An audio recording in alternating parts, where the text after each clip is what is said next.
தனியார் கல்லூரியில் கூடுதலாக வசூலிக்கப்படும் கட்டணம் குறித்து துண்டு பிரசுரங்களை வகுப்பறையில் வழங்கிய 3 முன்னாள் மாணவர்களை கல்லூரி நிர்வாகம் அடைத்து வைத்த சம்பவம் பரபரப்பை ஏற்படுத்தி வருகிறது.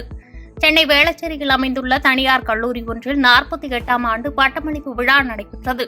இந்த நிகழ்ச்சிக்கு முன்னாள் தலைமை செயலாளர் இறையன்பு மற்றும் முன்னாள் துணை குடியரசுத் தலைவர் வெங்கையா நாயுடு பங்கேற்றனர்.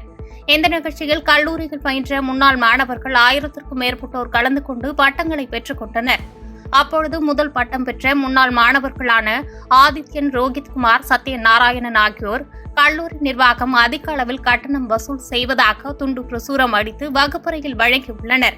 இதனை கண்ட கல்லூரி நிர்வாகத்தை சேர்ந்த பாதுகாவலர்கள் 3 மாணவர்களையும் ஒரு வகுப்பறையில் பூட்டி அடைத்துள்ளனர். அடைத்து வைத்த மாணவர்களுக்கு சுமார் 6 மணி நேரமாக தண்ணீர், உணவு கொடுக்காமல் மாலை விடுவித்த நிலையில் இதில் ஒரு மாணவருக்கு உடல்நிலை குறைவு ஏற்பட்டு மருத்துவமனையில் சிகிச்சைக்காக அனுமதிக்கப்பட்டுள்ளார். எனவே இது சம்பந்தமாக தகவல் அறிந்த இந்திய மாணவர் சங்கத்தினர் கல்லூரி வாயிலின் முன்பு கூடி அவர்களுக்கு ஆதரவாக குரல் எழுப்பியது பரபரப்பை ஏற்படுத்தியது. என் பேர் பிரியதர்ஷினி. நான் இந்த காலேஜில் தான் படித்தேன். யூஜி இங்கே தான் படித்தேன். 2019 to 22 பேட்ச். இந்த காலேஜில் ரொம்ப அதிகமாக ஃபீஸ் வாங்குறதுனால நாங்கள் இந்த காலேஜ் மேலே நான் கேஸ் போட்டிருந்தேன். நானும் ரோஹித்குமார் அந்த 2 பேரும் வந்து கேஸ் போட்டிருந்தோம். மொத்தமாகவே 7 பேர் போட்டிருந்தோம். நாங்கள் 2 பேர் தான் முதல்ல நின்று எல்லாமே இது பண்ணிக்கிட்டு இருக்கிறது. என்னென்னா நாங்கள் இங்கே கேஸ் போட்டுட்டோம். கோர்ட் ஆர்டர் எல்லாமே வந்துருச்சு. வந்து கோர்ட் ஆர்டர் என்னென்னு வந்துச்சுன்னா ரீஃபண்ட் பண்ண சொல்லி அமௌண்ட் ரீஃபண்ட் பண்ணுங்க அப்படின்ற மாதிரி சொல்லியாச்சு. அப்படி சொல்லியும் காலேஜ் இன்னைய வரையும் ரீஃபண்ட் பண்ணவே இல்லை. ஒரு 6, 7, 8 மந்த் கிட்ட ஆயிடுச்சு கோர்ட் ஆர்டர் வந்து. இப்போ வரையும் அவங்க எதுவுமே ரீஃபண்ட் பண்ணலை.